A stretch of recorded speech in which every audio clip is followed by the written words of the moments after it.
for us, and perhaps I've done it wrong.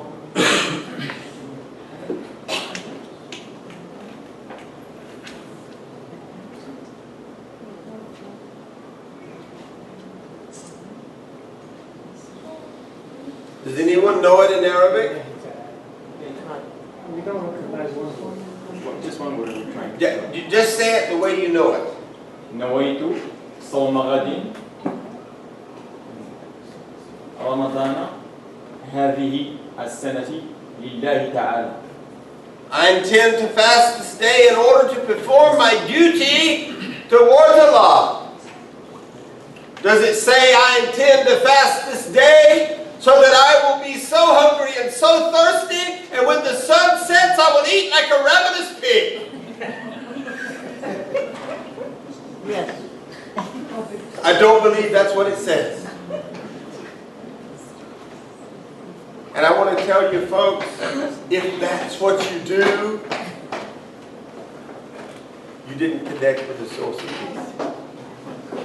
You didn't fast in the spiritual dimension of purification of heart. You only fasted in the physical dimension, starving your stomach and making your mouth dry.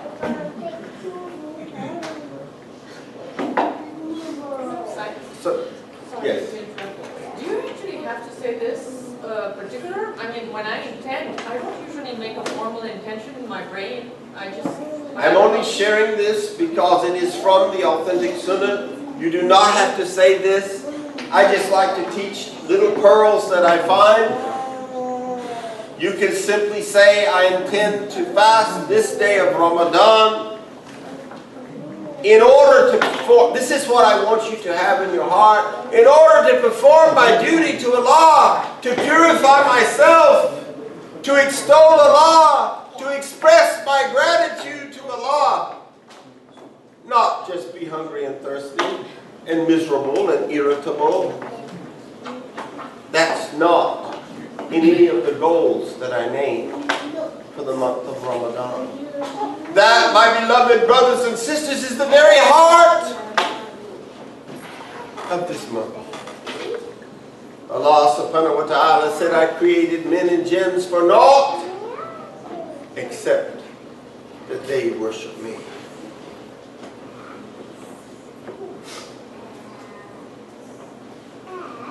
The scholars say that that is to be done nightly.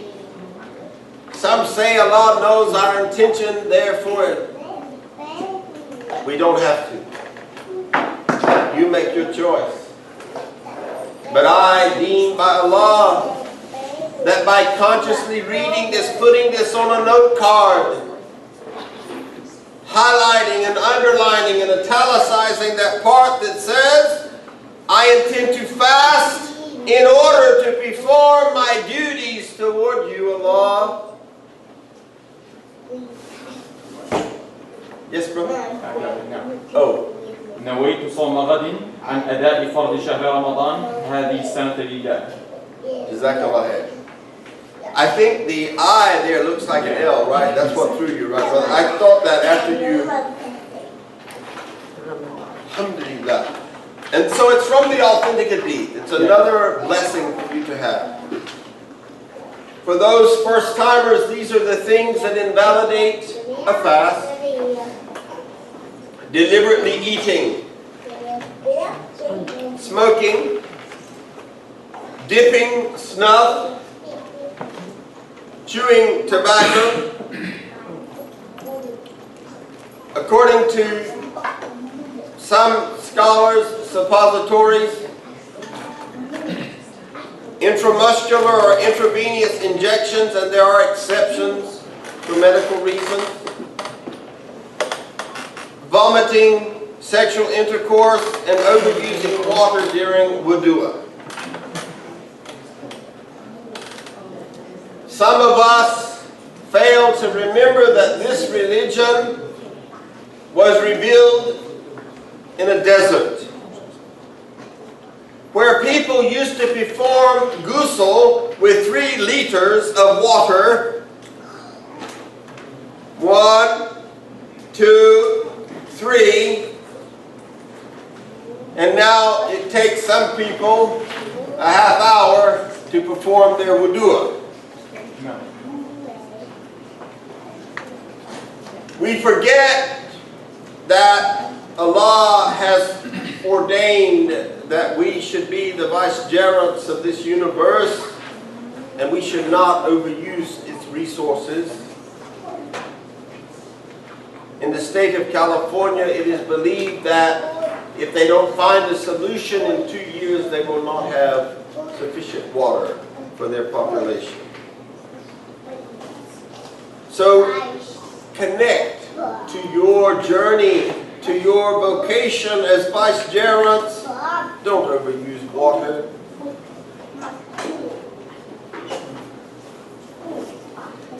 In addition to making up the fast, one must free expiation for violating a fast day by sexual intercourse. In addition to making up the fast, one must free a sound Muslim slave. And you might say to me, Imam Sykes, we don't have those anymore. Yes, we do. It's called human trafficking. And one of the highest cities involved in human trafficking is Tampa, Florida, followed right behind it with Orlando. Fast the days of 2 consecutive months or feed 60 unfortunate people food. And by the way, the woman is not obliged to expiate. So guys, if you decide that you want to serve your nafs, if you want to serve your passions and your desires instead of your heart, if you want to serve the physical instead of the spiritual, this is how you will pay it. That's a lot of hard work.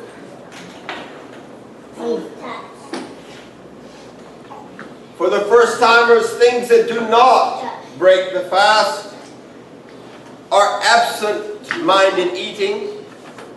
For example, you have a bowl of nuts, almonds perhaps, on your coffee table. And it is your habit to take a few here and there.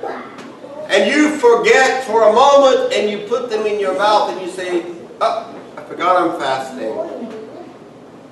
You don't have to regurgitate. You don't have to go mad. Just say, oh Allah, help me, remember. And perhaps put the almonds away. It doesn't break the fast. But it does not break your fast. These are things that do not break the fast. I remember the first year that I was fasting as a Muslim, because I used to fast as a Christian. I was with my firstborn child somewhere. Maybe it was the second year, I'm not sure. But it was one of those years. I only had one child at that time. And I happened to see a red peanut machine. And I hadn't had these for years. You put a quarter in and you get a handful. Before I knew it, my physical body had cried out. And I had them in my mouth, and then I went and I threw, got it out. I didn't know this, so this can help you. Don't overreact. Don't be hard on yourself. It doesn't violate the fast. But now, if you go through the drive-thru at one of our popular junk, and I highlight, underline, italicize junk food places, and buy a $1 menu with the intention of eating, you will be violating your fast. Involuntary vomiting. Sometimes you may belch with your beginning fasting, and I apologize for some of this graphic detail, but those who are first-timers need to know what to expect. The acidity of the stomach, and I have at least 2 doctors in the house right now, changes when we are fasting, and sometimes our digestive system does something different when we are fasting. Nocturnal emissions.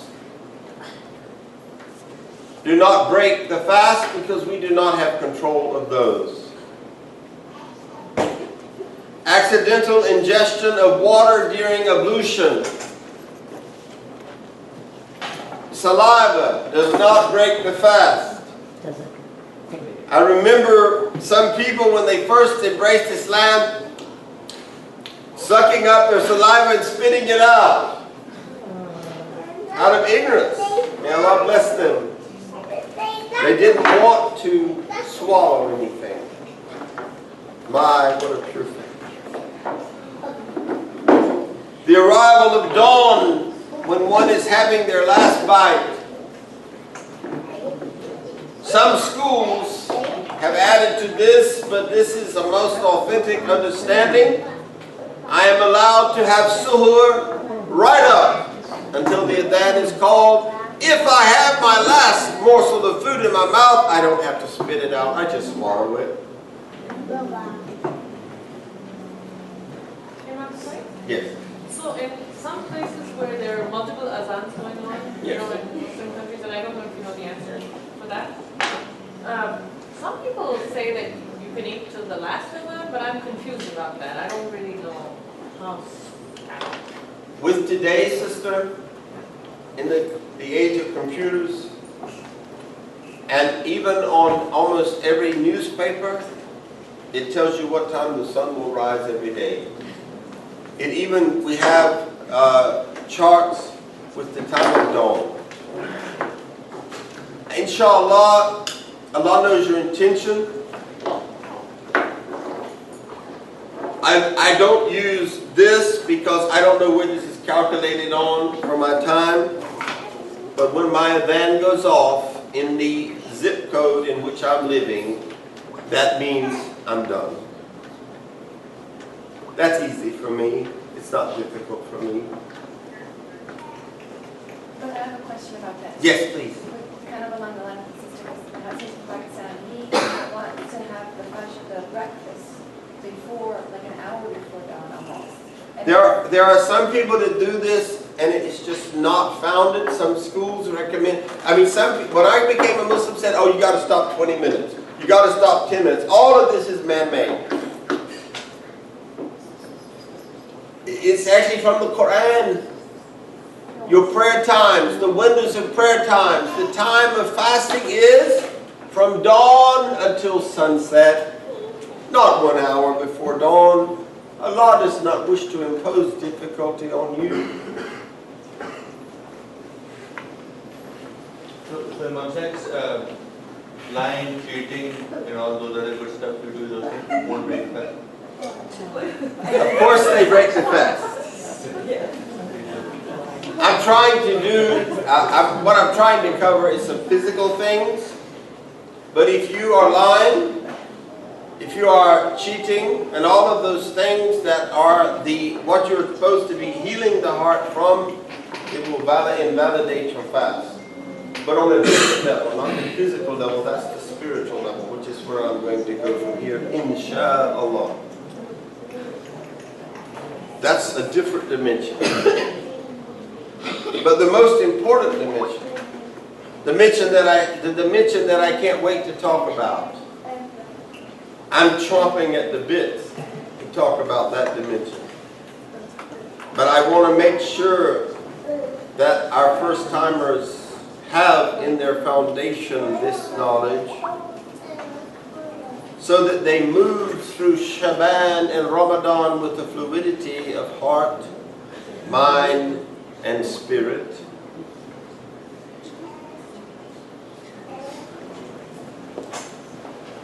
Other involuntary acts that invalidate the fast are momentary insanity. And a few times during the 30 years of fasting, my wife has said, "Today I think you could be exempt." It's okay to laugh. I'm just kidding. Unconsciousness. If you faint, for God's sake, for your sake, for heaven's sake, please drink the water that you need. Please hydrate yourself. If you faint, you can make it up. God does not wish to impose hardship on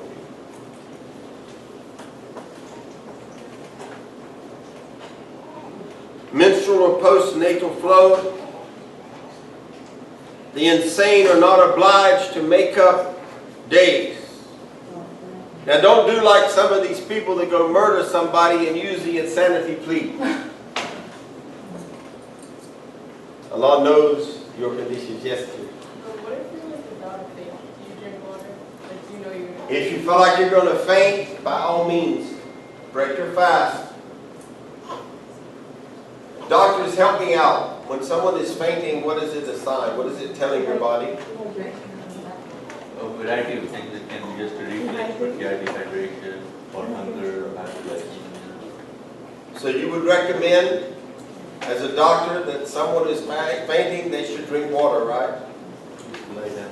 And they should lie down. Yeah. lie down and probably just break the fast. It's not worth the risk of trying to check your body out. Just don't feel guilty. Listen to me, folks. If your heart, if you are doing a spiritual fast, not a physical fast, take advantage of Allah's mercy.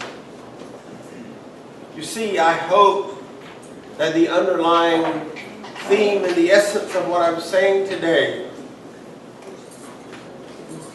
is that I want you to have a spiritual fast, not a physical one.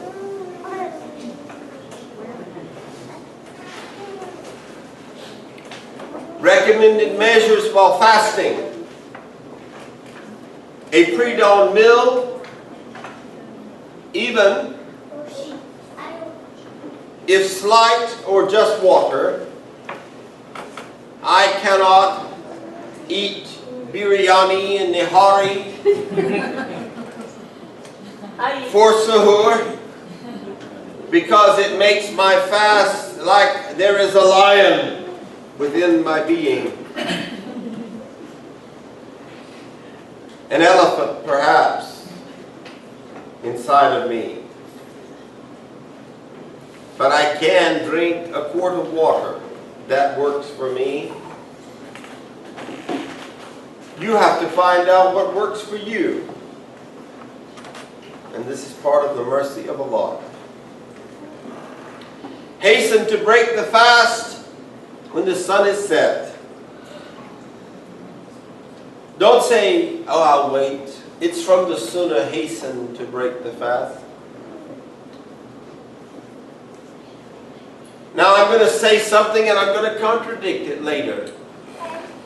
I said break it with an odd number of days. The Prophet Muhammad sallallahu alaihi wasallam, because his fast was a spiritual one, sometimes he broke it.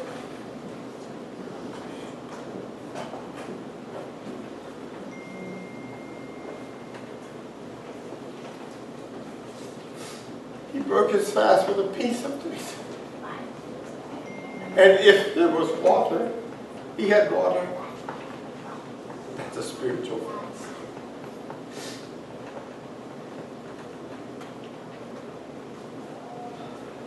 Make dua.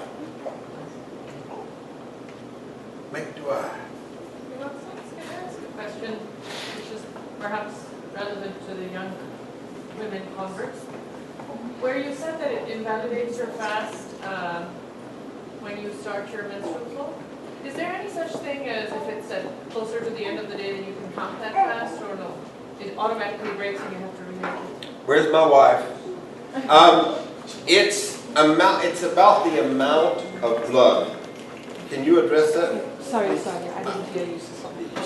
What Sadia said was that just for the sisters, like if your menstrual cycle starts near the end of the day, does that still validate? And it's Yeah, it depends on the amount. They say like the size of a coin does not invalidate. so if you just spot, Yeah. it's not an invalidation. If you have a flow whereby you need maxi products, then obviously Yeah. So it's not the time, it's the amount. it's the amount. Yes. Alhamdulillah. Great question. Thank you, sister. Thank you. This is the dua prior to breaking the fast. Get out your iPhone if you'd like to take a picture of So I have this. Androids over here. Or your Android phones. I'm not getting any money for these advertisements. Allahumma leka sumta wa ala miskika aftartu. Oh Allah, for thy sake have I fasted, and now I break the fast with the food that comes from you. The focus is on extolling Allah and giving gratitude. Not this physical, let me see how much I can eat tonight. And we'll talk about this more, inshallah. Recommended measure, I'll back up. Recommended measures while fasting.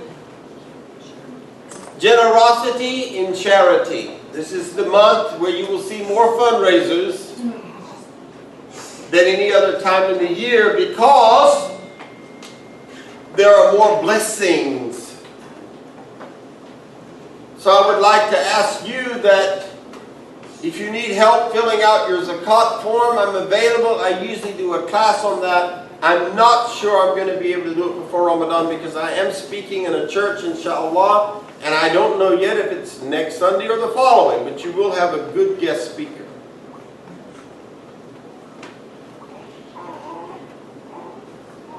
Improve one's relationships with family and relatives. This is the month that the glorious Quran came down.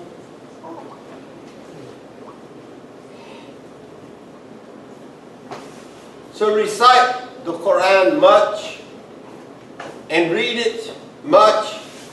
I will be passing out before the month of Ramadan, insha'Allah, the recommended reading for the 30 days. The reading that insha'Allah you will hear in Arabic if you go to Taraweeh. So it's a good idea for us to read the English so that we know what they recite, inshallah, at that time. My wife said it is a very good idea for us to read the English so we know what they are talking about when we are praying behind the hafiz.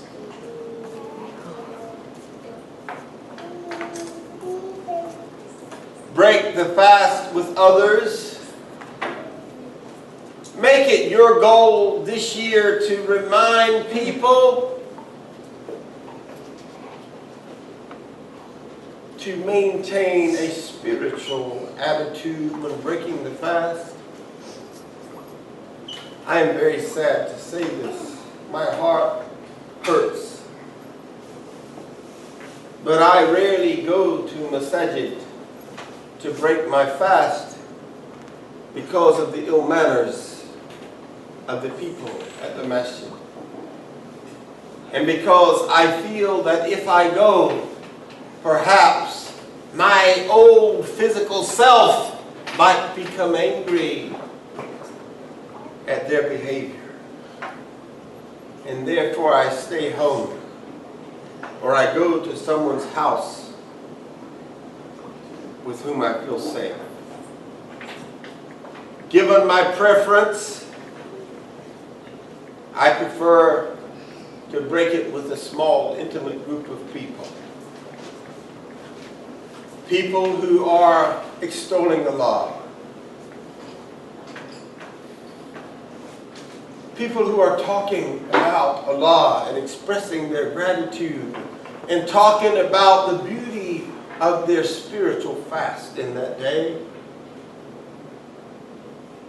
Not complaining about their physical deprivation.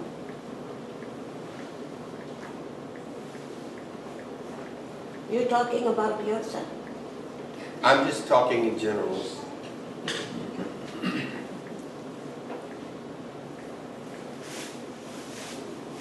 Perform ghusl if in a state of major ritual impurity before dawn.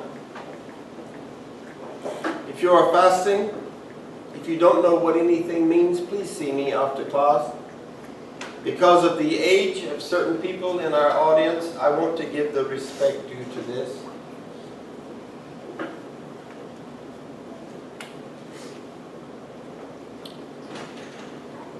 This is a recommendation, and every Friday night, inshallah, we already have it reserved at St. Luke's United Methodist Church. We will break the fast together. And I beg you, this year, please, every year, I ask a hafiz to come and lead us in prayer. And last year, many times I only prayed beside 2 or 3 people. I beg you, for the sake of Allah, that if you're not menstruating, and don't let me have to ask the brothers about that, stay and pray. Stay and pray. The hafiz that was coming used to say, we have such a few people, should I leave? And it hurt my heart. I beg you, this year, make it a spiritual fast. Somebody raised their hand. Yes, sister, I'm sorry. I'm sorry, I have never been to the potluck in Ramadan. Are you talking about the Arabic? Yes, during the month of Ramadan, every Friday night, we have tarawih for our family. We have food to break the fast with, and then we have spiritual food, the most important. If you're attending Tarawih at another masjid, is there any concern that they're at another point in the Quran? It's really not. You know, if you are in the presence of Allah, with your heart connected, does it matter where in the glorious Quran is being recited? Because it speaks to the fitra.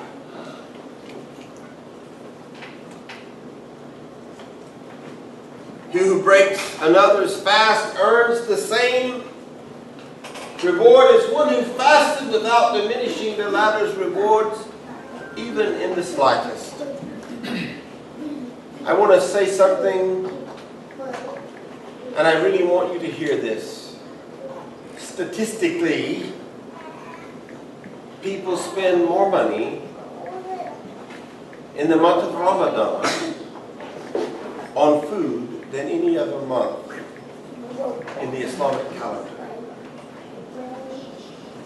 They pull out all the stops, and their intentions in the month of Sha'ban are, how will I satisfy my physical being in this month? I will break the fast with kanafa and this and that and this and that, and I will spend money that I don't have. Is this what Rasulullah sallallahu alayhi wasallam did? I ask you to ask yourself, am I going to do a physical Ramadan or a spiritual Ramadan? I don't mean to castigate you. My wife gave me those eyes. I don't mean to indict you, but I do love you, and I want to call you to the glorious and exalted month of Ramadan. Not just a physical deprivation of your stomach, or a physical immersion of your stomach at sunset and your mouth. And having said that, let's keep it for rizzle for snizzle. We know that we go and we break the fast and we sit around, we eat more than we eat any other time, and then people begin to gossip. And that means that your heart was not connected. It simply means you had a physical fast. be weary. Be mindful of that which becomes a venomous, poisonous snake, wagging back and forth like a cobra, biting. And after it bites others, it will turn and begin to bite you. Satan. No tongue. We like to blame Shaitan, but it's us, because the Shaitan is locked up. You see, we study in school about variables. Outside of the month of Ramadan, we could say, oh, it's the Shaitan. The devil made me do that. For those older people, you remember Flip Wilson. Ooh, the devil made me do that. Well, see, he's locked up in the month of Ramadan, so that variable is gone. It's whether you are doing a spiritual or a physical fast. And as my beloved brother said, here is a slide just for him. Things to avoid: slander, lying, foul language, sensual pleasures during daylight, donating blood or bloodletting, abuse, arguing. And of course, we'll get into more of this later on. What I would like to ask you to do, I'm going to move into my other presentation. May soon remind me that on the next presentation I want to talk about how to make up missed fast days. That's where I'll pick up, okay? Alhamdulillah.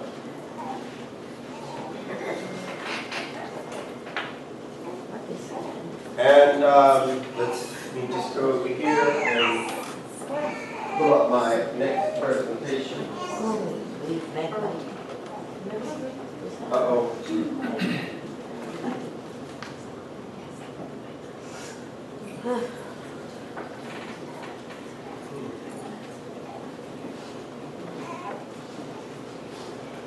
I had a hard time on what I would name this presentation.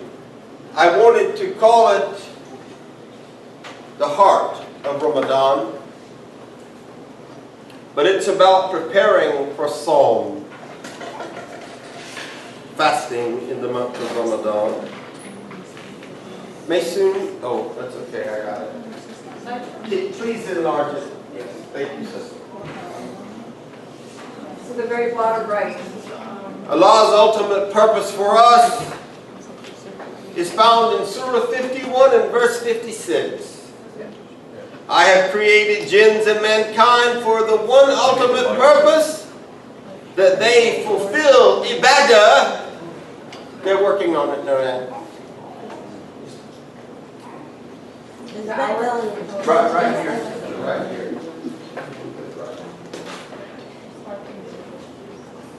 There you go. Oh, alhamdulillah. Okay, here we are. Is that in Surah Rahman? This is in Surah 51. Which surah is that?